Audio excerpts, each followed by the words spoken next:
All right, y'all ready to start? Y'all ready to do this? Tom, where you been? Tom, Helen, where you been all my life?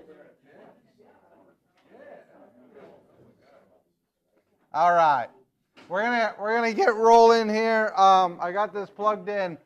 All right, so we looked at two already. We looked at business. We looked at romance, but romance is really your other half. And now we're looking at parenting. This is a really fun one. Even if you, already raised your kids or you don't have any kids. One of the things that I want to do today is I want to look at why this is important, because I think it was 2 weeks ago, Alex brought up the question of, if this doesn't matter to me, why is this important? And I think that was a really good question. And I do want to look at that a little bit more. I'm always going to give you the summary slide just to remind you of what we're looking at. Then we're going to go into why is this important, and then we're going to have fun looking at parents. And because that's one of the great hobbies of people, isn't it? Like just tearing apart other people's parenting styles, approaches. We're actually going to be able to look at them. And in fact, I went to go see Agnes earlier this week. I don't remember when it was. But we were just talking, just normal talk. And she asked me if I ever seen the parent test. And I hadn't, and I didn't know anything about it. And she explained it to me. And since then, I've seen like a bajillion commercials for it. I just must not have been paying attention. But it's kind of, the same idea with the spiritual, leaning towards it. So it will be fun. First of all, the main premise is that one of the things that religion provides is meaning, value, and purpose. It intrinsically provides that. You have it. You don't have to earn it. You don't have to do anything to get it. You are made in the image of God. Therefore, you are valuable. You matter. But what happens when you take that piece out? What happens in a culture where, let's say, at least 50% of the culture is not religious at this particular point? At least in the last 3 generations, you're more looking at 60 to 70% are non-religious. So where do they acquire that value from? And it does create a cultural crisis, because you have to figure out, it's something that we all need. And I've given you the example over and over of hope. You don't know how much you need hope until you're hopeless. And the moment you're hopeless, you realize how important hope is. The same thing with value, meaning, and purpose. When it's not there, you immediately realize, I've got to find something that provides meaning, value, and purpose. And so what you're seeing, and I'm walking you through, is 8 to 9 different areas where people are finding meaning, value, and purpose apart from God, apart from organized religion, apart from any sort of Christianity. Where can I find meaning, value, and purpose? And the first one I gave you is busyness. For some people, and this is really an important part to understand, is that you're not going to fall into all these categories unless you're completely messed up. But for the most part, you're not going to fit into all these categories. Some of them I'm going to give you, and you're going to be like, well, I don't do that at all. Or other ones I'm going to give you, and you're going to be like, that's completely me. Like looking at parenting, this is me. This is totally, I relate to everything in here, and I have stories of how I relate to them because it's me. And I don't like it, but it is. And so you'll find different areas where you're like, yeah, I really relate to that one. And other ones where you're like, I don't do that at all. So it's really individualistic in the sense that we all have areas that we slide into. Now, if you go through 8 to 9 weeks of this and at the end you say, I don't do any of that, I don't believe you. I don't believe you. I think that we all have, now it may not be that we always do this, but we have tendencies to do this sort of thing. I think a lot of people have a tendency to overschedule their lives so that they are busy, because that is a means through which they acquire value. So that's kind of the opening 2 slides here. Is you have a cultural shift that's creating this. So why does it matter?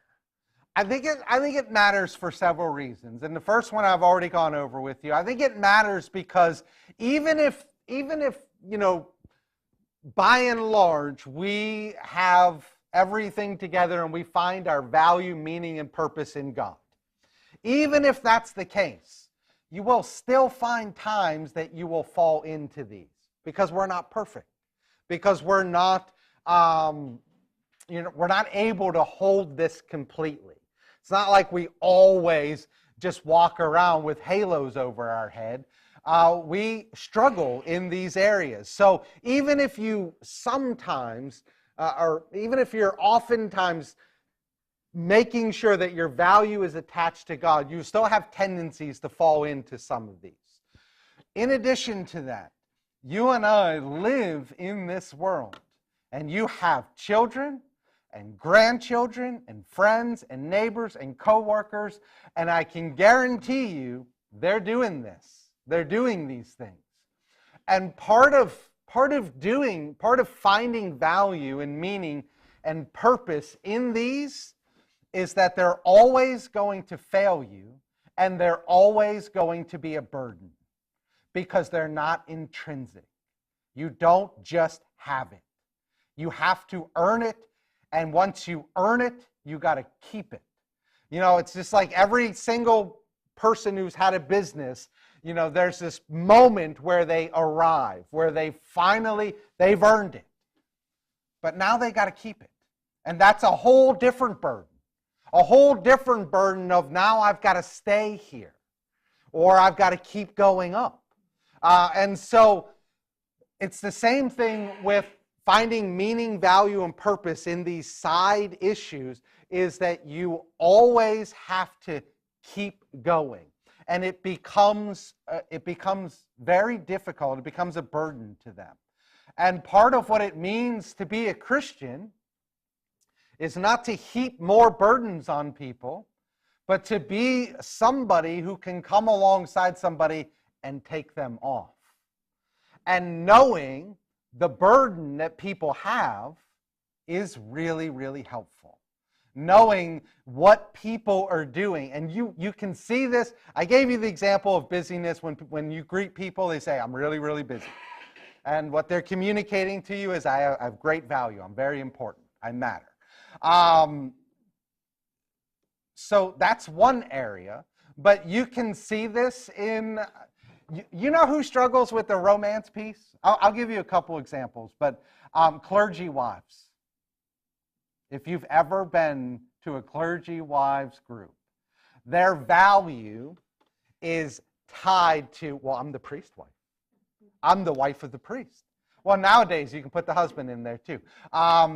Clergy spouses, because what they do is they attach to that priest, and that becomes where their value is.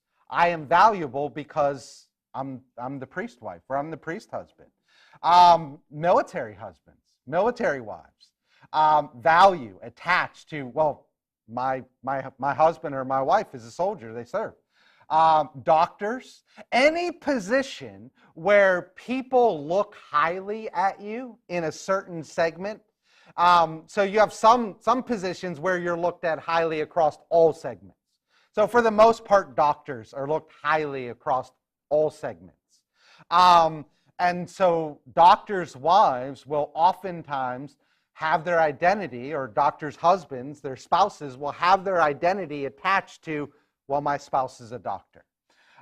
What's really weird about clergy is that we only are important in one very small sphere of the world.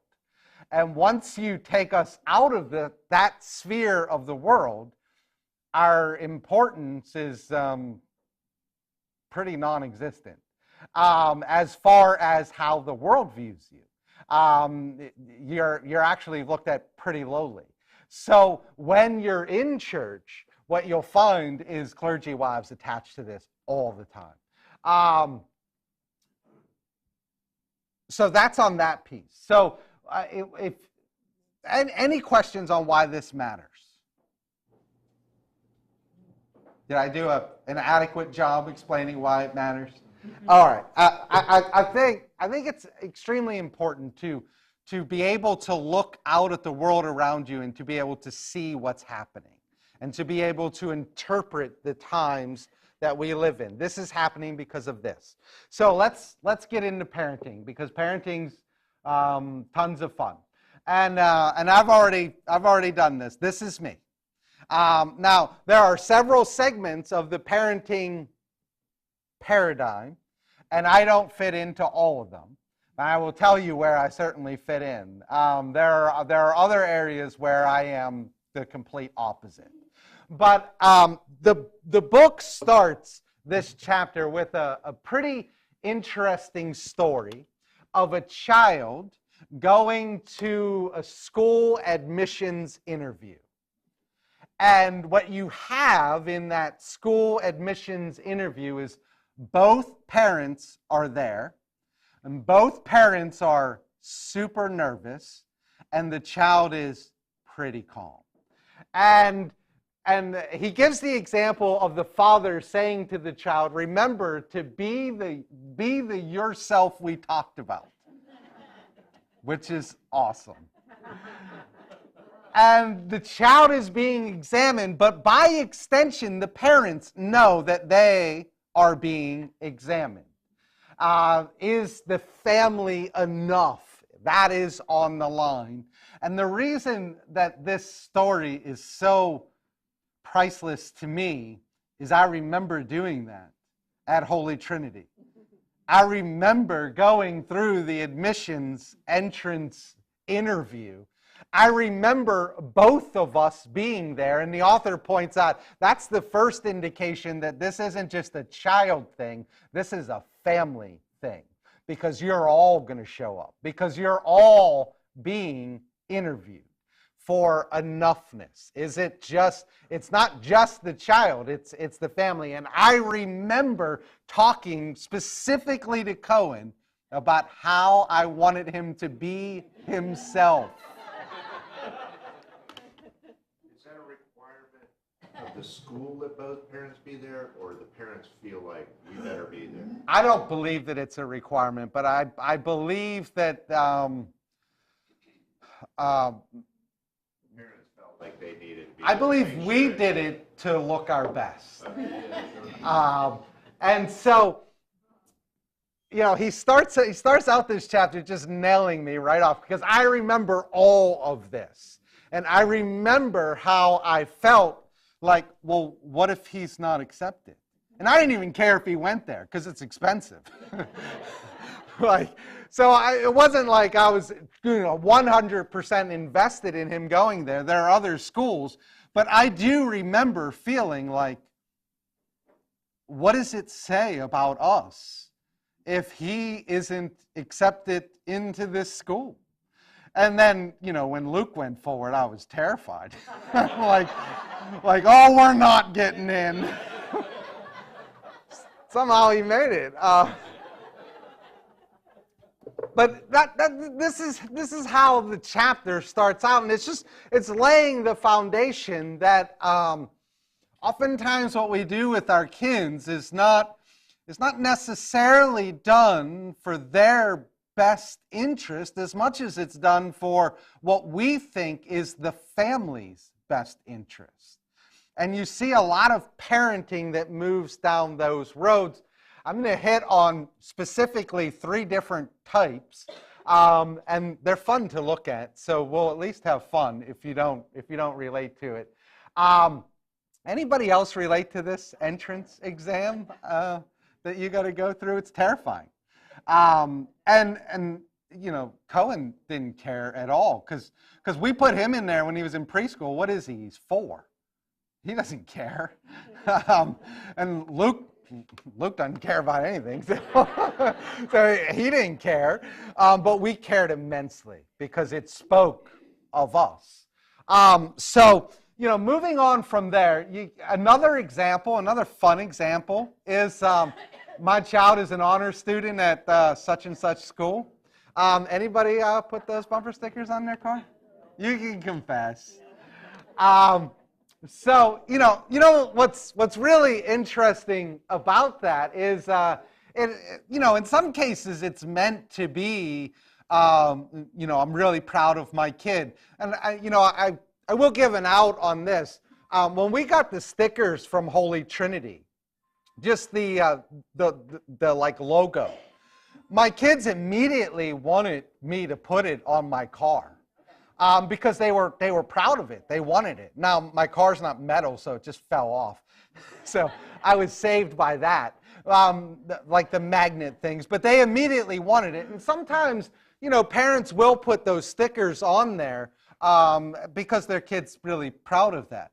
Oftentimes, though, what those stickers communicate is a lot more about the parents than about the kids. And that's not lost on society. And society's found really fun ways to have fun with the parents who put the bumper stickers on their cars because they know that it's not really so much about the kid as much as it's about the parent. And so we've come up with all kinds of fun things, which is, this is my favorite because it gets right to the heart of the issue, is your kid might be an honor student, but you're a moron. Because exactly what they want is this elevating, but what they get is torn down. And nobody puts this sticker up there.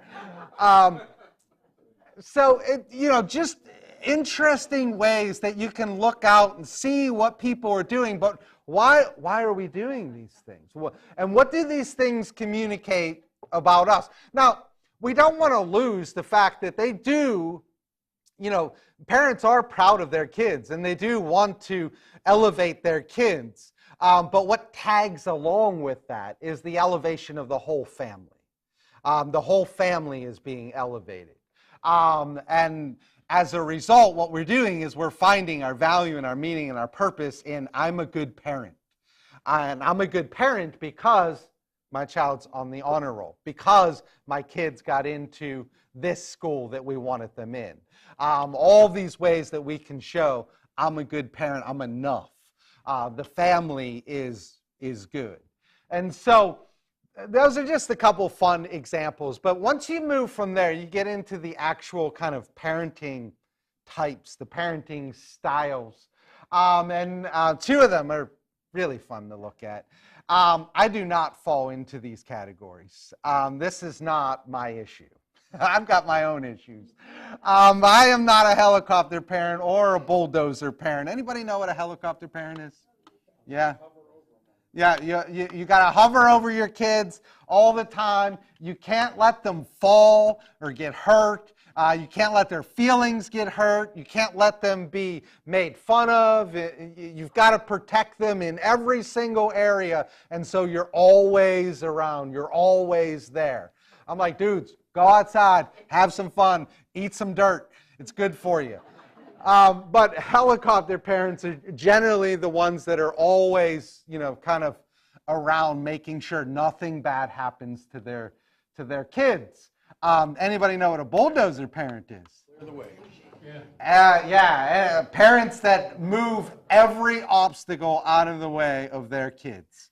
These are the ones that start fights at the softball games. They're the school sporting events. The ones that are yelling at the coaches. The ones that do the the ones that are fighting with the teachers because their kids got suspended or got disciplined in some manner. So you've got the bulldozers and you got the helicopters, and helicopters are basically doing the science project for their kids, and they do their college entrance exams, and which is just nuts to me. They fight every seemingly injustice their kid faces. Coaches, teachers, parents, they're, bulldozers are clearing the way, helicopters are making sure nothing bad happens. They're kind of in the same category, though, because what they're doing is they're safeguarding their kids and they're moving them down the road, but they're doing it themselves rather than their kids actually moving them. And one of the things that's interesting about this is that we all know that these are not good for kids. Like, even the helicopter parents, if you sit down and you talk to them and you say, what you're doing is not really great, they know. And the bulldozer parents, they know that clearing the way for their kids is not in the best interest for their kids, right? Like, people know these things, yet they still do them. So why do they still do them? Value and purpose. Fail, they fail. Yeah. They still do it because their value is attached to their kid.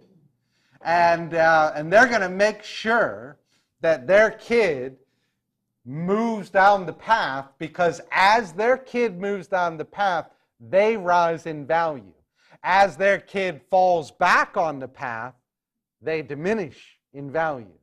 And so we still do it, even though we know that it's not what's best for the kid. We know eating some dirt is probably, it's not the best thing in the world for you, but it does give you some immunities against things in the future. We know that kids facing some adversities in their life is beneficial. We know that kids failing is beneficial to them. We know that kids getting hurt and getting back up on their bike is beneficial to them. We bought Luke an electric dirt bike. That might have been dumb. But we did. And we bought it for him and we said, hey, you see those cement roads? Go have some fun. And he did. For about half an hour. And then he came back all bloody and a total disaster.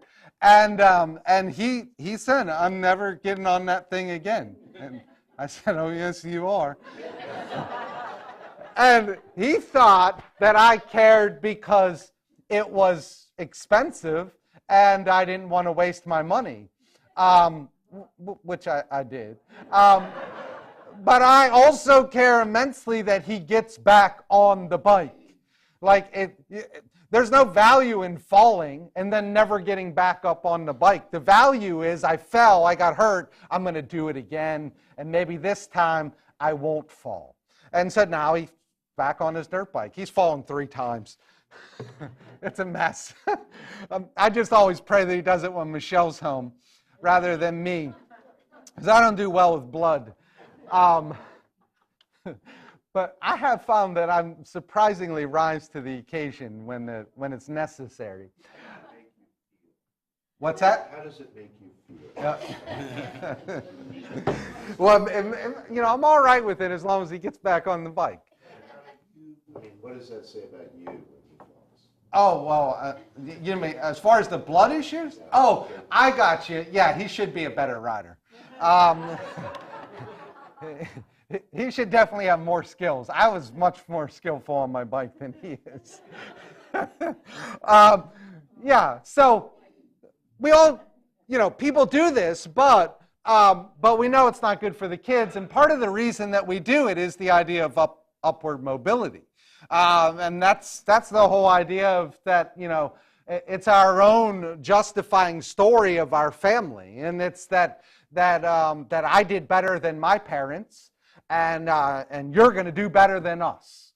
And if you don't, then it's a failure on behalf of the parents.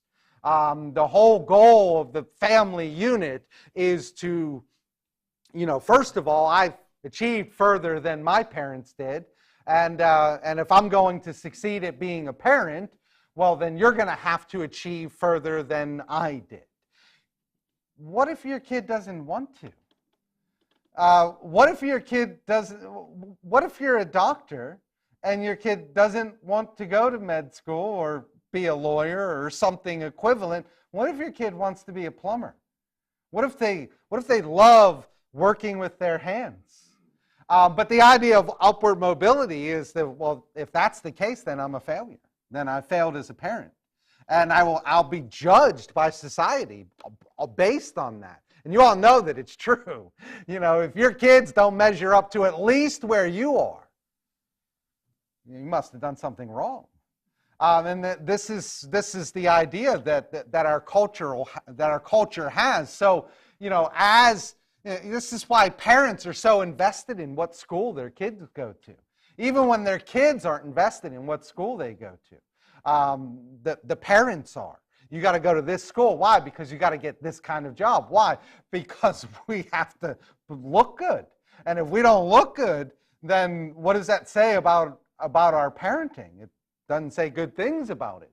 So the whole idea of upward mobility is that good parents do everything in their power to ensure that their child gets further down the socioeconomic road than we did. Or at a minimum, they don't demote the family. I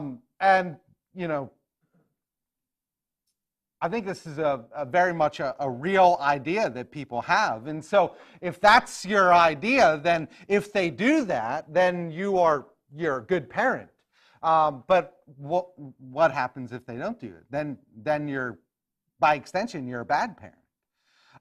And so you get stuck with that, and your value diminishes for bad parents. We can't bear the fact of them failing, because it's not merely them failing. It's us. It's a reflection of us. So you've heard people say things like, "You made me look bad." People say that to their kids. People are laughing at us. You're a disgrace to the family. These are all ideas that are accompanied with this, that you didn't measure up to the family, and you're not just making yourself look bad, you diminish the value of the entire family. The entire family is resting on your shoulders. Well, what does that do to a kid who's got the entire value of his family resting on his shoulders, and he doesn't really want to do what he needs to do to be a doctor? He wants to fly airplanes. He wants to do any number of things, but he doesn't want to go to law school or med school. Does this resonate with anybody? Do you see this taking place in the world around you?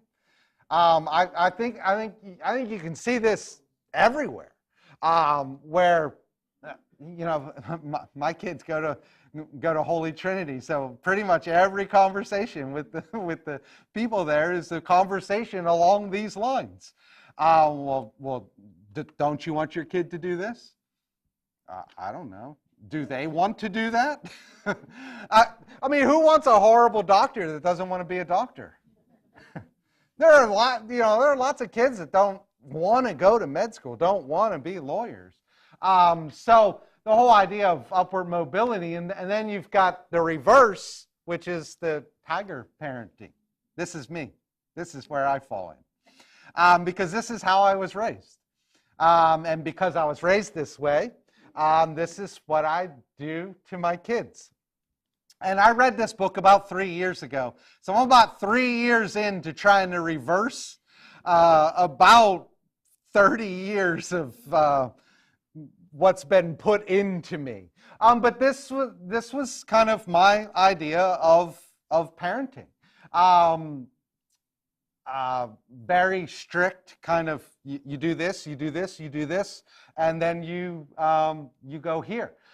Shame is a motivating tool, and I as soon as I read this chapter, I'm like, yeah, that's me. So, I'm the complete opposite of a helicopter parent or a bulldozer parent. I fall into this category. Now, Michelle would not tolerate my tigerness, and so she's balanced it out quite a bit and reminds me when I'm being my father often. But yeah, this is a category that I can easily fall into. This is generally, there are certain cultures where this is the go-to parenting style. Anybody know what they are? What culture are you saying? There are some cultures where this is the predominant parenting style. In Asian culture. Asia, for sure. This is the predominant parenting style. And the style is popularized in the United States by Yale professor Amy Chua, who says it produces high test scores, hardworking children who do not fall apart at the slightest setback. It does that. It actually does that. But it also has tremendous downside to it. And so just like the helicopter and the bulldozer parent, the obstacles do get out of the way. You do move the obstacle. It does have an effect. Otherwise, we wouldn't do it at all. That's the whole idea. It's the tough love approach. It's a tendency because in many ways, this is how I was raised. And if you were raised this way, then you generally have a tendency to do this. Or you're self-aware enough to say, I don't want to do that. And then oftentimes what you end up doing is what? You swing the complete opposite way. Because this is what we do. When we're running from something, we say, well, whatever I do, I don't want to do that. You'll swing all the way over here. And so a lot of helicopter parents and a lot of bulldozer parents are that because they were raised by people who had a tiger. I can't say that word, so I try to avoid it. Style of parenting, so they tried to avoid that, so they swung over there. But it's the tough love approach. What they both have in common, what all three of these have in common, is the idea of both are grounded on performances. And both are grounded on fundamentally future focus, with achievement being the yardstick of human worth and value. And it's not just your individual worth and value, it's the entire family unit. And because it's the family unit, we really have to do everything we can to make sure that you don't disgrace the family unit. Otherwise, you bring our value down. We don't have the same standing that we had previously. So they're opposites, but they're opposites in trying to achieve the same goal. And the same goal is, I need to get my kid as far down the road as I can so that not only he or she has value, but we have value. And people will find there are lots of different examples of this. Some parents will push their kids to to be a certain person in high school, to be on the football team, to be a cheerleader, to be one of the popular kids. Why? Why do they do that? Because they want their kids. They weren't. They're living through their kids. I'm going to live through you, and because I'm living through you, any value that you acquire is value that I acquire. And so we get value through your efforts. And so we'll push our kids towards the things that we want them to do. I was an athlete in school. I know it doesn't look like it, but I was. And my son Cohen is on the yearbook team. Hurts me a little bit. It does. Well, because I know he's never going to be on the football team. He's never going to be those things, but he is who he is. And I have to let him be who he is. But why does it hurt me that he's on the yearbook team and not on the football team? Because he devalued your achievement. Because in my mind, it doesn't elevate my value. Because I have very specific ideas of what elevates my value. Having a kid on the football team elevates my value. Having a cheerleader for a daughter, that elevates my value. Not on the yearbook team. Now, the yearbook guys and girls, they're going to run the world. We all know this. But while they're in high school, I want them to be on the football team. I don't get any value from that. And so I have to let that go. And plus, I have a backup plan. It's also something you want to share with your son. It is. And so, and that's a good point. I've tried to bring this up a couple of times. Everything that I'm sharing with you, it's not, if you do this, you're doing this. There are positive reasons why we do some of the things that I'm bringing up. I'm just pointing out the other benefits or the negative reasons why we do those things. Yeah, I want my kid and I to have shared interests so that we can spend time together. Luke just got into Madden, the video game Madden. I absolutely love Madden. So Luke and I are just playing video games and loving life. It's awesome because it's shared interest. Now, before that, he was into Pokemon. He was still playing video games, but I didn't like it because I don't like Pokemon. So, yeah, I mean, I want there to be connections, but I also, there are alternative or ulterior motives attached to things, and I'm bringing that out. Yeah, like I said, some parents put the bumper sticker on their car because their kid begged them to put the bumper sticker on the car because they're proud of being on the honor roll. That's real. That's a reality. But a lot of parents just put it on there because it extends them value through their child. So, but yeah, I always want to emphasize that there are good sides to all of these things. Value is determined by success, and as parents, we teach our child at a very early age that their value is tied to a certain measure of success. If you do this, you're valuable. If you don't, then you're less valuable. We always have a hierarchy of what is valuable in achievement. And, and sadly, we pass that down to our kids, and they absorb that. And they begin to think that my value is tied to what I achieve and not who I am as a creation of God. That I'm made in God's image, therefore I have all the value that I could possibly need. Our culture speaks against that. Because our value as parents is tied to how successful our children are. Their failure is going to highlight our failure as a parent. And that is pretty much the last slide that I have because we've gone over every week. So I cut this short so that we would have time for questions, comments, and you can push back as much as you want. Hey, Pat.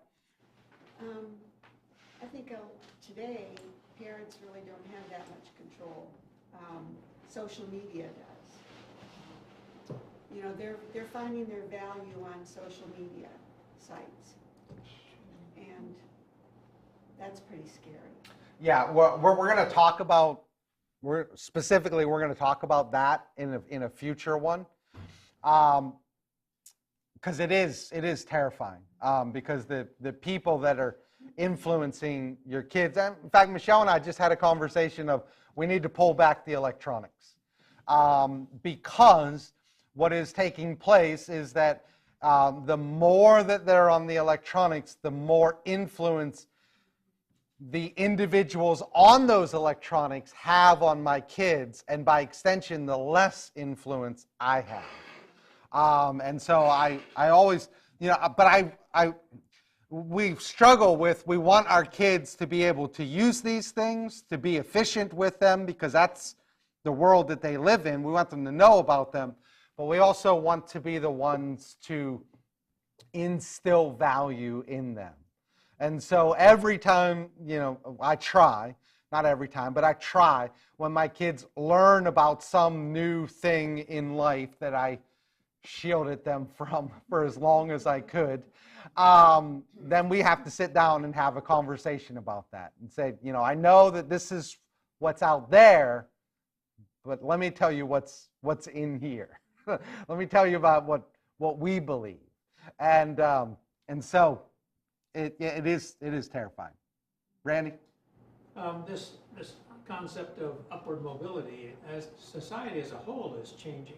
Because I just read an article in Atlantic about the millenniums. The oldest millenniums are turning 40 now, and they're completely changing the midlife crisis concept because they're not buying big, faster cars because they don't even want to own a car. They're not divorcing husbands and wives because they're not married. They're not going out and getting tattoos because they already have them. So, they have a whole different way of looking at life than what I, as a silent generation person, has. Yeah, this was what I talked about in many series that we've done. The culture has shifted radically.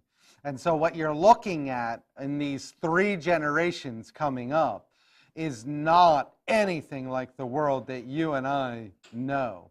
And, I'm a Gen X, and so, the generation after me is the millennials, and those are the 3 generations, Gen X, millennials, and Gen Y, I guess, until they get a cool name, or Gen Z. But that generation, those 3 generations, even Gen X, I can't relate to what these kids are going through. When I grew up, I didn't have the internet. Just imagine, I didn't have the internet. And so it's a completely different world, and they have changed the rules on everything. And so it's challenging, particularly when you look at it from a church standpoint. This is why churches are floundering, because 3 generations have completely changed the rules, and we're still playing by the old rules. And as long as we are, there's no interest. And those rules are not going to change anytime soon.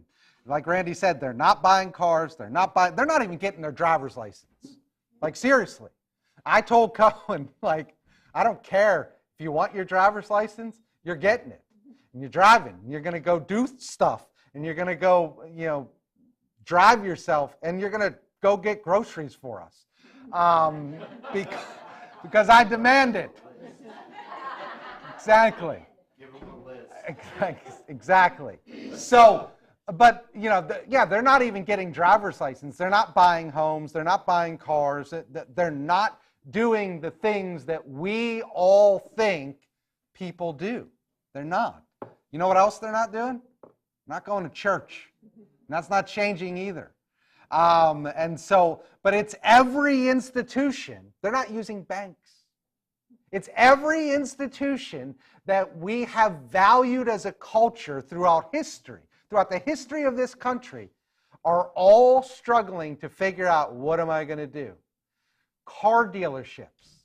They're not buying cars at car dealerships. Wrap your mind around that.